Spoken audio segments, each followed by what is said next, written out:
Do you struggle to set up your Pinterest boards? Like, which boards do you need when you first start your account? Or how many boards do you need in total? How do you name them? And are they really that important for the Pinterest algorithm? It's a lot, and I get it. So that's why I want to share step by step how I would set up my Pinterest account if I started today. Hi there, my name is Katie and I'm a Pinterest marketing teacher here on YouTube. I've been blogging and using Pinterest for almost a decade, so I've learned a lot about the best ways to use Pinterest for blogging and business. Now, Pinterest boards are super important and the backbone of your Pinterest account. So they do matter a lot when you want to grow an account on Pinterest. So I hope today I can shed some light on what Pinterest boards are, why you need them, and give you my best tips on how to use Pinterest boards as a beginner. All right, let's do this. What are Pinterest boards and why do you need them? Basically, Pinterest boards are like the folders on your computer where you store all your documents. So everything is clean and organized. But boards are not just for organizing your pins. They also help Pinterest understand what your account and pins are all about and how relevant your account is to a specific topic. So let's say your account is all about winter sports. Then you could have boards about skiing, hiking, snowboarding, climbing, sleighing, or the best winter travel destinations, for example. Then inside of these boards or folders, you can save your pins. Your pins are then detailed topics such as links to individual blog posts. So let's make an example. So if you have the boards about skiing, then inside there could be pins about the best skiing destination or the best skiing sport utilities.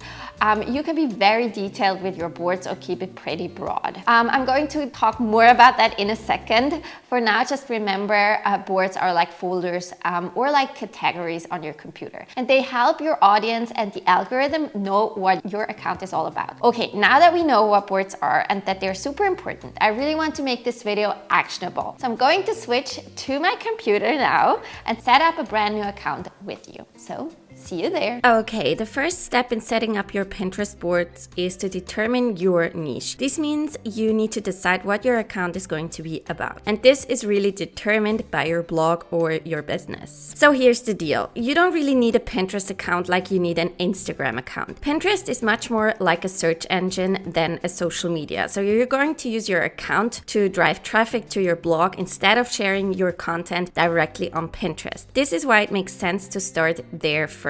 What are you talking about on your blog? Are you a fashion blogger, a lifestyle, food or DIY blogger? Whatever you're talking about on your blog determines what your niche will be on Pinterest. For the purpose of this tutorial, I'm going to continue with our example about winter sports. So in this example, on our blog, I share my best snowboarding tips, travel destinations, and gear review. This means I'll also be talking about these things on my Pinterest boards. Okay, so let's continue with step 2, keyword research. We know now what our niche is and what we're going to talk about. Now, before I set up my boards, I always do some research. I know you want to start setting up your boards right away, but I really highly recommend you get to know your target audience on Pinterest first. You might think you know what people are looking for in your niche, but oftentimes it turns out that they're interested in some areas much more than you think, and you would have focused on an area just because you're going from your own perspective and not from theirs. It's so important to put yourself into your audience shoes first before you start creating boards and pins and all of that. Now, there are many places where you can do research for that, but the easiest place is Pinterest itself.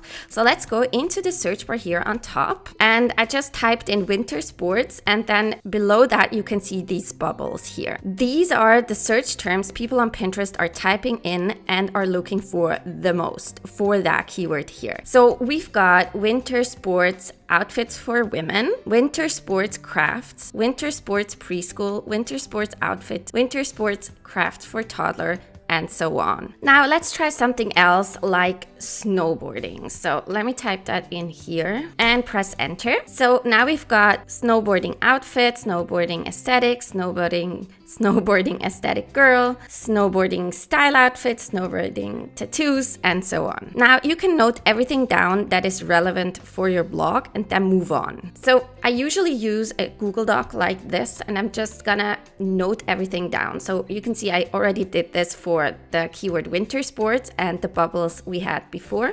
And now I'm gonna do this for snowboarding as well. Now I know this is an exercise that takes some time, but it gives you so much information and will help you set up your boards with purpose. So again, these are the results people are actually looking for on Pinterest. Like I would not have expected, for example, so many kids and family activities. So we already had like winter sports crafts, winter sport crafts for toddlers, preschool activities, like so many things for kids. And I would not have expected that if I didn't do keyword research here on Pinterest first. Now you have to decide if these keywords are relevant for your blog or not. But it's good to know that when you type in that keyword, this is the type of content people expect to find. If that doesn't match your blog niche, then I recommend you leave that out and find better, more accurate keywords to note down before you move on. But it's good to know that people are looking for these topics on Pinterest. Okay, so in step 3, I want you to go from broad to specific. So what do I mean by that? So I'm done with step 2. I should have a list of keywords and board ideas I can work with. So next, I continue to organize everything from broad to more specific topics, like in a hierarchy. Let me show you how I do this. Okay, so I'm done with step 2. I should have a list of keywords and broad ideas I can work with. Now this doesn't have to be rocket science. It can look something easy like this here. And then I want you to go from broad to more specific, like into a hierarchy. So for example, this is my top hierarchy. These are my 3 top keywords: winter sports, skiing, and snowboarding. And then below these, I have broader keywords. But right now, we're just trying to figure out most relevant topics on Pinterest that we want to create boards for later. So we now got our broad keywords here, and now we're going to go into each of them more specifically. So if we look only at winter outfits here, and I'm going to just choose winter outfits. I'm going to choose that. I'm going to type that into Pinterest here as well, and then see what comes up. So we got winter sports outfit for women. Gonna note that down for women. We've got winter outfits for men. And then let's see what we also got. I think we should also do winter outfits for kids, something like this. So this is done for our first keyword here. Now this is where most of the people struggle because there are no rules about what is too specific or what is too broad. If you have a huge blog or website that covers a ton of topics, then it can make sense to have many detailed boards, right? Covering all kinds of topics. But if you're just starting out, it's also okay to just start with the broad topics and then build up more detailed boards as soon as you need to. So let me recommend you choose 3 to 5 broad topics and then 5 to 7 boards about specific topics. So let me show you what I mean here. I'm going to start with my next broad topic here, snowboarding destination, right? So let's choose this one. I'm gonna type that in and then put it in here because I know my blog is kind of a travel blog, so this is an important keyword for me. So I'm gonna put that in here, and then I'm just gonna note down what I see and I want to create. So I'm gonna do snowboarding destinations. We got, for example, Switzerland. Let's do, for example, Austria, let's do the US, and so on. And then you want to do this more detailed breakdown for all the keywords you think have a more specific breakdown. So for example, I don't want to break down snowboarding tips into more detailed boards, but it could make sense for a destination like I did here. It could also make sense for example, snowboarding outfit. So let me put that in here, for example, and see what comes up. So you can see snowboarding outfit cute, snowboarding outfit women, so snowboarding outfit men, and I'm gonna do that as well. So we've got snowboarding outfit women, snowboarding outfits men's, and I'm gonna do kids as well because we have that here as well. Now you have to decide what makes sense again. Like, is your blog a travel destination blog? And then it can make a lot more sense to break these down into even more keywords. But if you're focusing more on tips, training, or clothing, then you can keep one board that says snowboarding destinations. You can always come back and add more boards later. So you don't need to create all the boards right now. It just needs to make sense. And it's really helpful to go from more broad to more specific and then see what makes sense for your Pinterest account. Also, and just quick tip here, you can see that snowboarding outfit creates all of these bubbles here below. This means that a ton of people are looking for content like this. If we go back to snowboarding destination real quick, you can see that barely any, if any, bubbles are showing up here. This is Pinterest clearly saying, hey, people are looking way more for a snowboarding outfits than for snowboarding destinations. Not saying this is not a topic that people are looking for. I'm just saying a lot more people are looking for snowboarding outfits. As you can see, all these keywords people are typing into Pinterest.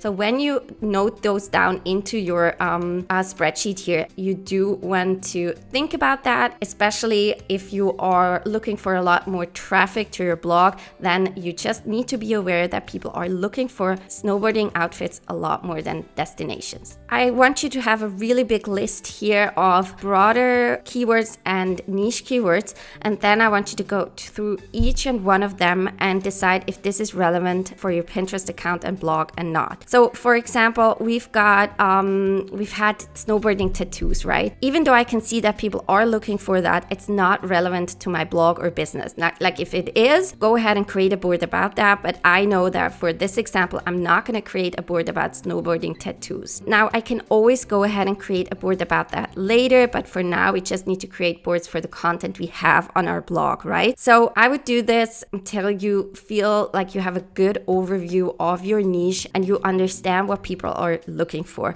And then you can really go into the deep dive of which boards you're going to create, from more broad to more specific. So you would end up with something like this. So we got our 3 most broad keywords: winter sports, skiing, and snowboarding. Then in green, we've got more specific but still broad topics. So winter sports outfits, Switzerland winter, Austria winter, US winter, skiing destinations, skiing aesthetic, and snowboarding destinations, snowboarding aesthetic, snowboarding design.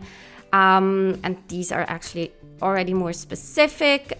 So then we got our more specific boards: winter sports outfits for women, men, and kids, skiing outfits for women, men, and kids, snowboarding outfits for women, men, and kids. We got skiing masks, skiing helmets. And then we got snowboarding gear for men, women, and toddlers. We got snowboarding tips for beginners and advanced, snowboarding techniques, and snowboarding storage room. Now there's a lot more that you could do, but in general, this is how I would set it up. Now you are a beginner, you're just starting out. This is enough boards to create for you. Like, you can always go ahead and create more boards, but this is fine to start with. And again, this is just an example of how I would set this up. Okay, now in step 4, we're going to create your boards. Now I'm just going to quickly show you on Pinterest how to create a board. Okay, so this is how your brand new Pinterest account looks like. So this is a test account that I created for this example. I want you to go into the Save tab, and then I want you to create your boards. To create your boards, you go to the right here and press the plus sign here, and then you press board, and then you can just name that board. So we're gonna do snowboarding here. So you can go back to your list here and then just start creating the boards. So I'm gonna go and create my first board and press create, and you can press done here and done. You don't need to save these things. And then to go back to your account, you can go back here, and then you can see that you created a board about snowboarding here. And that's how you create a board. Super easy, super simple. Okay, now in step 5, we need to name our boards. And if you use the technique I just showed you, you are already done with this step. The key takeaway for naming your Pinterest boards is that the Pinterest algorithm can read your board names, and this helps determine how relevant your boards are. This means your board titles become searchable on Pinterest, so people can actually find your account based on your boards. This is why it's so important to use searchable keywords in your board titles. So no flowery Pinterest board names at all. So if you go back to your spreadsheet here, let me just bring that up again. These are already the keywords you should use in your board name. So your board should be called winter sports outfit, Switzerland winter, Austria winter, and so on, because these terms here are searchable by people on Pinterest, and it helps you rank on Pinterest and give the Pinterest algorithm more information about what your account is about. This is super simple. Just use the keywords that you noted down here. Okay, next I'm going to fill out the Pinterest board descriptions. These are super important. So let me switch to my test account real quick, and let's create a new board and show you what I mean by Pinterest board descriptions. So we're gonna go into new board. I'm gonna name this board snowboard gear for women, and I'm gonna press create. Like your Pinterest board title here, the algorithm can also read your board description to determine what your board and account are all about. So I want you to press these little 3 dots and edit the board. And this is where you find your board description here. So here you want to write 1 or 2 short sentences describing to your audience what this board is all about and add some keywords. This really doesn't have to be rocket science. Don't spend hours writing pinboard description, please. Just keep it short and sweet. Now you can also use Pinterest again to find some inspiration and keywords to add here. You can type in, for example, snowboard gear for women again. So if you go into the search bar here and you go here to all pins like this, then you can already see a few examples here, or you can press enter and then the bubbles will show up again so that you have some inspiration for what to add to your pin description. So let me write something here, something like this. So I wrote in this board, I'm sharing my favorite snowboard outfits for women, from cute to stylish snowboarding outfits to the best brands such as Burton or the North Face. Perfect if you're looking for inspiration for the new 2023 season. So very simple. I tried to add some keywords like, for example, stylish snowboarding outfits or snowboarding outfits for women, but I tried to add them naturally so it's not just a list of keywords in there, but you could also add some keywords here at the end if it doesn't fit naturally. But don't, like I said, don't spend too much time doing this. Do it for every board that you create that you have on your spreadsheet. Okay, so the last step is to fill up your boards with your content and your pins, obviously. Now, if you've been following from the start, you should already have a list of content ideas for each board. If not, go back and look at your Google Sheet and find some content ideas that are relevant for your boards. Ideally, if you already have your blog up and running, you can go ahead and create a couple of pins for each blog post before you launch your Pinterest account so that you got some content and pins to share on each board. Now, if you don't have any content yet, that's also okay. You can start sharing other people's content and add their pins, like you can see, to your boards as well. Just make sure it's high quality content and that you're only adding pins that are relevant to your board. If you like this pin, for example, you can go ahead and, for example, save it to your women's skiing outfits board. I also like this one. But again, obviously the goal should be that you are creating pins for your content that lead back to your blog posts so that you can grow the traffic from Pinterest. Now, these are just 2 boards, but like I mentioned, you would want to create 1 board for each of the keywords that you decided, from broad to specific.